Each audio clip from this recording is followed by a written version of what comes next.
Today I'm going to prove to you why Man of Steel is a superior movie to James Gunn's Superman. The score. The musical score in any movie is instrumental in relaying the emotion the audience is supposed to feel. Think about it, the best movies across all genres manage to get this right. Imagine if Star Wars didn't have the powerful musical cues that John Williams so effortlessly provided, or Jaws, the Terminator, all instantly recognizable. Once you hear them, you're instantly transported back to when and where you first saw the movie. Even if we think of other great movies of a completely different genre like Pulp Fiction, Goodfellas, and more recently Sinners, the score and musical collection complements the movie perfectly. Hans Zimmer's score for Man of Steel is probably the second best score for a superhero movie ever, only possibly beaten by the magic of John Williams' original Superman score. James Gunn's Superman score is instantly forgettable. If you don't believe me, try to hum any of the music that wasn't a copy of John Williams. You can't do it, can you? The villain. General Zod has always been an excellent villain and a fan favorite across the superhero genre. However, in Man of Steel, unlike most superhero movies, we actually have a villain with a motive, a reason for doing what he's doing, a reason for being evil, not just being bad to conquer the world or universe like many other villains. Michael Shannon played this role to perfection, only being surpassed by the legendary Terrence Stamp in his portrayal of the character in Superman 2. May he rest in peace. In comparison, in James Gunn's Superman, Lex Luthor just wanted to be evil for the sake of being evil and hated Superman for no reason other than jealousy. Even in the comics, Lex actually had a reason for his disdain towards Superman. Also, as great as an actor as he is, Nicholas Hoult is not a good choice for Lex Luthor. Granted, he's a better choice than Jesse Eisenberg, but we are not talking about Batman v Superman. Jesse did not actually feature in Man of Steel. Originality. After the brilliant performance by Christopher Reeve as both Superman and Clark Kent, directors and actors have tried to replicate his performance and mannerisms, especially as Clark Kent. Those who like to quote the phrase comic book accurate should realize Reeves' shy, bumbling version of Clark is not comic book accurate. Instead, his own interpretation, and a great one. In Man of Steel, it was great to see a different take on the character. Clark as a mild-mannered gentleman, and by the end of the film, a reporter, as the comics intended. Brandon Routh's portrayal in James Gunn's version is just another imitation that had already been so masterfully done by Christopher Reeve. May he rest in peace. Realism. Though trying to believe a man can fly, stop bullets with his chest, or lift a train is obviously far from realistic, considering all things previously mentioned. Man of Steel did a magnificent job in trying to ground Superman in reality as much as it could. Showing Kal-El or Clark as a child, struggling and coming to terms with his powers, added another layer of authenticity to an already interesting character. In fact, other than the X-Men franchise, almost every other superhero movie shows characters effortlessly learn how to use their powers. There's no real emotion or depth, and sometimes it's even humorous. But seeing Clark as a child not being able to control his X-ray vision, so he gained a comprehensive view of the entire human anatomy, was heartbreaking and pure genius. Just imagine seeing such things as a child. There seems to be this idea that comic book accurate is always best. However, having a super dog, having a superhero or their mom create their own suit to such perfection just makes a film even more unrealistic. No need to mention which version did that. I can assure you, even the greatest seamstress in the world would have trouble creating a functional superhero suit with a basic sewing machine. The fact that in Man of Steel, Superman's suit was already created through alien technology, and this was basically already the Kryptonian uniform, minus the cape, once again was a brilliant idea, as it explains so much more, like the reason for the design, or why he even chooses to wear a suit at all.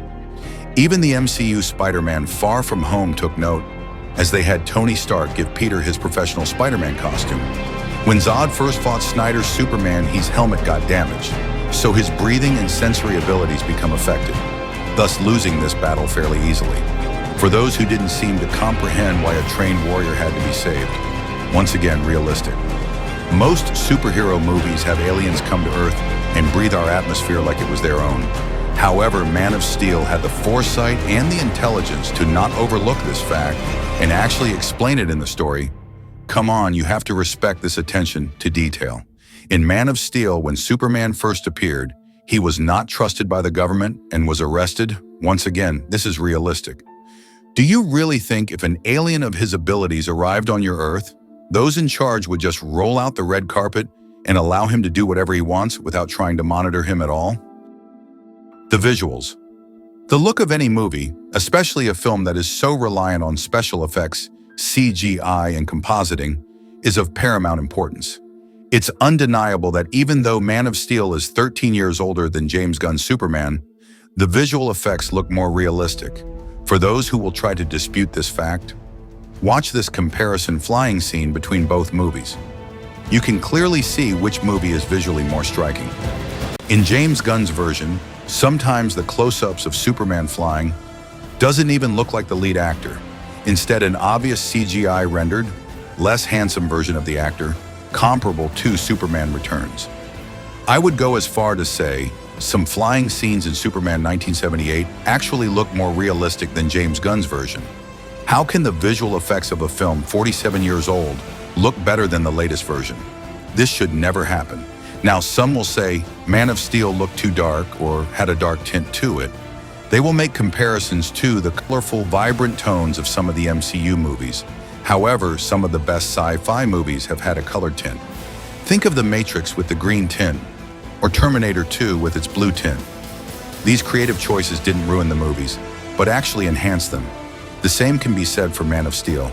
The color tone gave the film a more lifelike and gritty look that made the film look more realistic.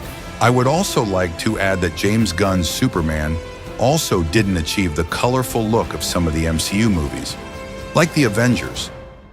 Action and fight scenes. Let's be honest, we can debate all day about the character's nuances, but whenever you go to a Superman movie, we expect sensational fight scenes. Man of Steel definitely did this better. The tension before the fights were built up, so felt earned. The action was imaginative and looked stunning. The stakes were high and were never undercut by forced humor. Unlike James Gunn's Superman, this is a problem we even have in some of the best MCU movies. How can you build tension and have the audience take the threat seriously if the protagonists don't?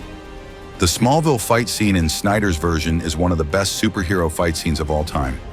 We get 10 minutes of non-stop, unadulterated action, and it's undeniably the best Superman brawl ever put on the screen. However, Superman 2's Metropolis fight scene was also amazing for its day. I wouldn't be surprised if for some, this was your favorite Superman melee put to film. Unfortunately, James Gunn's Superman combat scenes were instantly forgettable. The best actual fight scene came from a side character, Mr. Terrific.